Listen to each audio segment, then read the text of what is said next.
Dieses Video erklärt, wie man Projekte in Helmut 4 dupliziert. Dies erfolgt über die Projektansicht in Helmut FX.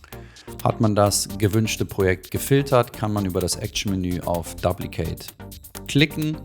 Es öffnet sich der Duplicate Project Dialog, der analog zum Create Project Dialog alle Parameter zur Verfügung stellt. Hier ist es sowohl möglich, den Namen zu verändern, den Tag, die Gruppe, die Kategorie, das Template und alle Metadaten. Sprich, man erzeugt ein komplett neues Projekt, wie man es über den Create Project Dialog durchführt. Hier verweise ich auf das Video, wie man Projekte erstellt. Der Unterschied zum Create Project Dialog liegt lediglich darin, dass hier die Vorlage für das neue Projekt das existierende Projekt ist und kein vordefiniertes Template. Aus diesem Grund sind auch die Icons für Premiere, After Effects und Audition an dieser Stelle nicht verfügbar. Hat man alle Parameter definiert, drückt man auf Add Project und erzeugt das Duplikat.